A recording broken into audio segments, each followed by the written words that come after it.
Pan ako dun, tara. Sigurado ko maraming masasarap na flavor dun. Tsaka naka-promo sila ngayon eh. Sigurado rin pre, ang daming tao ngayon doon, kaya bilisan natin, baka mabusan tayo. Tara. Tara pre, bilisan natin. Oo, tara. Uy, si Enad yun ah. Nad! Ay, Sep, hindi na pala ako makakasama. Makalimutan ko, may gagawin pa pala ako. Sige na. Paano ko ba sama ka? Hindi na, pre. Nad, ikaw na lang sumama sa akin. O bakit, Sep? Saan ka ba pupunta? Diyan sa vape shop, bibili sana ako ng bagong vape. Ikaw na lang sumama sa akin.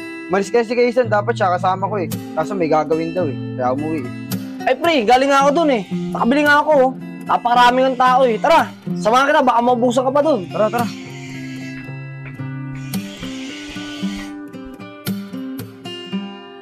Pre, tignan mo yung bago kong biling vape oh. Ang ganda oh. Oo nga, ang ganda ito ah. Oo pre, ang daming pagpipilian doon. Tas ang mura pa ng vape nila. May libre pang juice. Nakabili nga rin si Enad eh. Eh, buti mayroong pambili yun si Enad. Oo pre, ang daming ang pera eh. Pinadalan daw siya ng atin yan noong nakaraang buwan. Oh, ayun na pala si Enad oh. Dad, tara dito. Pakita mo kay Kaysan yung vape mo. O, pre, oh. Dito, pakita mo kay Kaysan yung vape mo. Kailangan pala kapuntahan. Sige, ingat ka. Sige na. Bakit, Sep? Di ba nakita mo na tong vape ko kahapon? Oo Nad, si Kaysan sana titingin eh. Kaso biglang umalis eh. Akala ko ano eh. Yaman mo na yun. Nga pala, pre. Punta ko ng court. Sama ka ba? Oo, sama ako. Tara. Tara.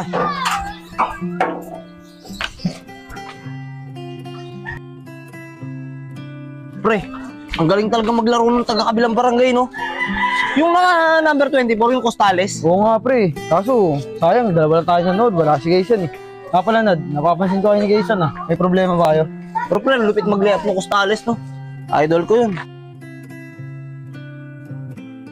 Saan si Joseph? Sep! Uy, Nico, nandiyan ba utol mo? Wala ko Enad eh, di pa umuwi. Baka maya-maya, parating na yan. Ah, ganun ba? Sige, sabihin mo, dumaan ako ha. Balik na lang mamaya. Hindi ko Enad. Sige. Sumusobra ka na! Uy pre! Ha? Ano ba yan? Tama na yan! Uy pre, ano ba? Tama na yan! Pre, nung nakaraan pa kita napapansin, may problema ka ba kay Enad? Ganito kasi yan, pre.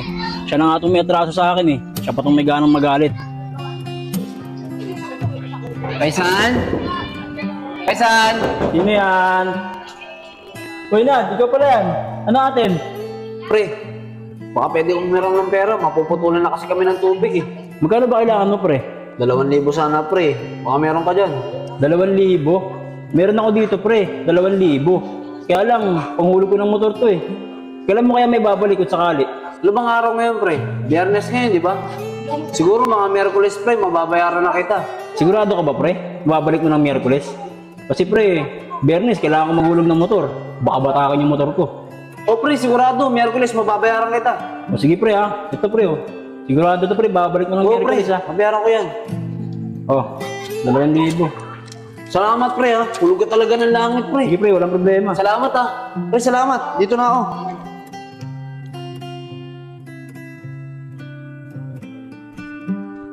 Nad? Yan, Nad. Uy pre, bakit? Nad, kunin ko lang sana yung nahiram mo sa akin. Pangako mo kasi sa akin, Miyerkules. Webes na kasi ngayon eh. Kailangan ko na pating maghulog sa motor bukas. Baka mabata yung motor ko. Ano ba pre? Wala kasi akong pera eh. Dami rin kasing gastusin dito sa bahay. Tsaka, di mo na kailangan pumunta rito para maningin. Kung may pera lang ako na mismo pupunta sa inyo para bayaran ka. Hindi ba, pre? Pangako mo sa akin, Miyerkules mo ako babayaran. Eh so wala nga akong pera eh. Ano yung babayad ko sa'yo? Ah, ganun ba, pre? Sige, pre, dito na ako.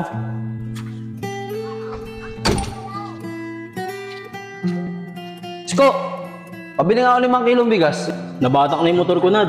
Baka naman mababayaran mo na ako para makahabol ko pa yung motor.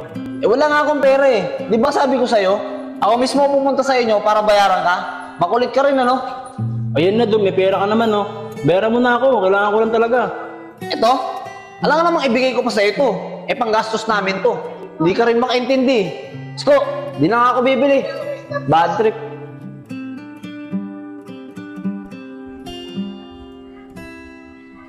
Uy, pre. Ba't pre, maniningil ka na naman? Di ka talaga makaintindi, no? Hindi, pre. Binati lang naman kita eh. Binati. Alam ko na yung style mo. Babatiin mo ako tapos sisingilin mo na naman ako. Huwag ka naman ganyan, pre. Ikaw na nga may atraso sa akin eh. Ikaw pa itong nagagalit. Ang kulit mo eh. Singil ka na singil. Di ka ba makaintindi? Sumusobra ka na! Uy pre! Ha? Ano ba yan? Tama na yan! Yun naman pala Nad eh. Ikaw naman pala yung mali eh. Ang bait mo nung lumapit ka sa kanya. Tapos ngayon sinisingil ka na niya. Ikaw pa yung galit. Alam mo Nad, maling-mali ang ginawa mo.